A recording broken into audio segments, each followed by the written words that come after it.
All right. Welcome to a really quick and dirty snap take. The May 11th balance patch update has just dropped. I haven't looked at it yet, but you can see it on your screen. Let's talk about it. We've got Drax move from a 4-5 on revealed if your opponent plays a card here, +3, to a 4-6 if an opponent plays a card here this turn, +2. So either way, it's a 4-8 now with worse downside. Sorry, better downside and the exact same upside. Nice strict buff. Guardians can create some of those exciting gameplay in Snap with their predictive playstyle. While they've been doing better with their stability, they're still performing poorly overall. Out of all the Guardians, Drac is the clear buff candidate. Compared to Rockslide and White Queen with good stats and guaranteed upside, Drax is below stats for very inconsistent upside. Small buff from his power from his ability to his base. I think this is good. I think 4-drops are really strong. I don't actually know if this makes Drax competitive because 4-drops aren't in fact so strong. However, here we are. Rockslide gets nerfed to 4-5. Shuffle 2 rocks in your opponent's deck, still shuffling 2 rocks in, but he is -1 strength because of Darkhawk and Sabu. Rockslide has been amazing. Darkhawk is one of the 10 winningest cards in the game and featured in multiple strong decks. Rockslide often mirrors and improves on Darkhawk's stats, and they're both in the top performing Hawk deck. Not even Hawk anymore. You're a little behind Marvel Snap. Whatever. Since Rockslide's easier to adjust, we're making the tweak with the aim of weakening that deck slightly. Makes perfect sense to me. 4-6 for Rockslide was really, really strong. He's still going to go in all the exact same decks. I don't think this is enough or this really changes anything. It will lose you an occasional game by that 1 point, but not huge. We have nerfed Enchantress back to a 4-5. The 4-6 made her too good. The 4-5 was overpowered. She was too strong for that upside. We all said it immediately.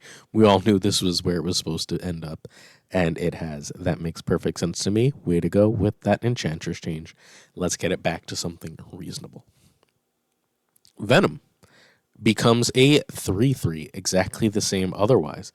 That's really good. Venom was the Worth Destroy enabler, averaging lower power in Destroy decks than his peers Deathlock and Carnage. While he sees Friends Fusion decks with Master, we haven't seen any of them take off. We'd like to give one of Marvel's most iconic anti-hero space to shine. So he gets +2. That's amazing. That's absolutely fantastic. I think Venom is actually now a contender. I would not be surprised to see Venom, Taskmaster, Nimrod decks really take off. Do I think they're going to be absolute tier 1? No, but I think they will be really, really solid. As our library of locations increases, we'll be making ongoing adjustments to the sweet spot. To this end, we're reducing the appearance and weights of a few locations, which makes them show up less frequently. It's unlikely they'll conscious deserve, but we thought you'd like to know. So we're going to see less Adeline, awesome. Less Krakoa, extremely awesome. Less Lichugila, great. Less Morag, Plunder Castle, and Sanctum, those are all you can't play here locations. Sounds good. And less Subterranea. So this is a nice subtle nerf to Darkhawk decks who get a lot out of Subterranea and Lichugila. Krakoa just super sucks. Adeline just super sucks and freezes the game half the time. While Morag, Plunder Castle, and Sanctum are saying, hey, let's depower Doomwave a little bit. I think because getting into those kinds of locations was a key. Plunder Castle is one of my single least favorite locations of the game. Very few of my decks actually run 6-cost cards. All right. We're not done yet. We're going to quickly take a look at what decks we would play with these new cards. So I'm going to go over to SnapFan right now. We are over in SnapFan, and we are going to search decks.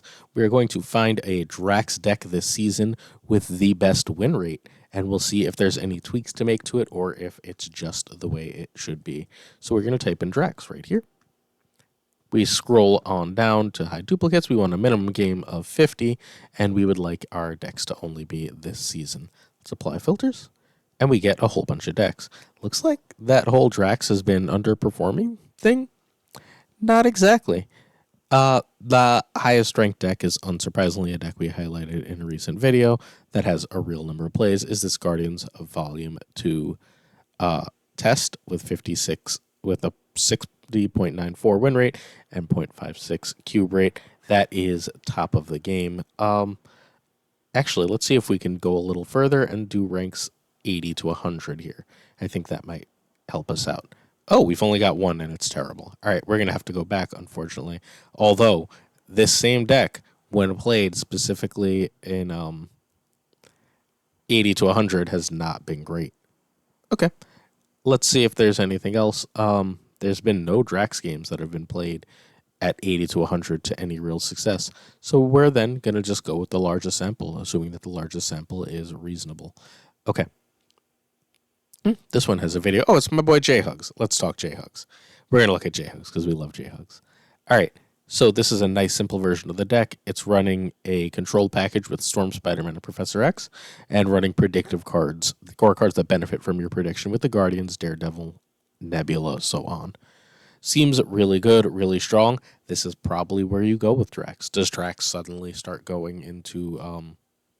does Drax suddenly start showing up in, like, meta Darkhawk decks? No, probably not. But if you don't have Darkhawk and you're looking to play a deck like that, you can do worse than Drax. I mean, someone hit Infinite using Crossbones in that spot, so you're probably totally fine. All right, I'm just going to, for the millionth time, go over to my decks and pull up the deck that I would be playing, my favorite Rockslide and Enchantress deck, because that's the next thing that was buffed or nerfed. This is the most successful Rockslide and Enchantress deck for me. It's running Ghost. Many people run Nebula in this spot. Some people run things like Nightcrawler. We've talked about this deck 15 times. I obviously hit Infinite with it. Please check that deck out. The deck is super sick. The -2 power is very unlikely to be the difference between the insane power of this deck winning or losing. Ultimately, Ghost means your Enchantress should go off when she goes off, although she is now a worse tempo play to just drop on 4. You would much rather drop a full-cost Spidey at this point. Okay, what else was there? I believe that it is just these two and Venom. And let's take a quick look and see if there's anything successful to do with Venom. We're going to go over to decks, and we'll hit Venom.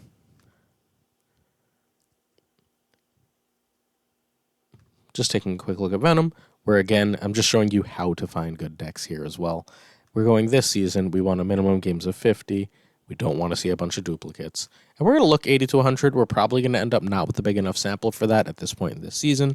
So we'll go off of that. You know what? It's not the worst sample I've ever seen of 100 games for this very cool Nimrod Destroyer deck that is running a Venom package. So this is a perfectly reasonable thing to do with this package. I'm not entirely sure how I feel about Sarah in this deck. The idea is that sometimes you want to be able to destroy multiple things the last turn. If you can, you could at that point drop a Nimrod and Venom on the last turn for actually a really powerful last turn, right? That would be Nimrod would be 10 in 2 lanes, and your Venom would be 8. So you're adding 18 power across all 3 lanes. That is better than a Doom, right? That seems pretty good. You can also destroy your Nimrod. You just play it on 5 for 25 power on the last turn. And that Venom play has extra value because perhaps you have a Bucky in that spot, a Nova in that spot, so on and so forth. Seems like a really good deck. We're going to look away from 80 to 100, just see if there's anything else that is looking really good with these cards. Nothing crazy. This we've got Galactus Destroy. Apparently this version runs Venom, founded by TLSG. Null Destroy seems pretty good. Oh, this is a very similar deck to the last one we saw. It's running a Deadpool package instead of running, It is running a Deadpool package instead of running Sarah. I actually think I like the Sarah a little bit more. This deck does not seem to have been played from 80 to 100. Oh, this is a cool Spanish player's deck. So check out Leroy, especially if you are fluent in Spanish, to see this. And let's take a quick look and see how this deck has done. Huh, that's annoying. I hate when it only gives... Sometimes it bugs out and only gives you a couple seasons. But here we are. So this is another thing you can do with these cards. All right, cool. Hope you enjoyed our quick little update. Again, the balance patches are, before we go, the Drax becomes a 4/6, but the on reveal loses 1, so he doesn't get stronger on upside, just on downside. Rockslide and Enchantress both lose 1 power, trying to weaken the meta deck just a little bit. Should be weaker, not crazy. And Venom gets a really big boost, changing things up. That is the OTA changes this week. Hope you enjoyed the video. We will be back for a full snap take tomorrow. See you then. Like and sub. Miss ya.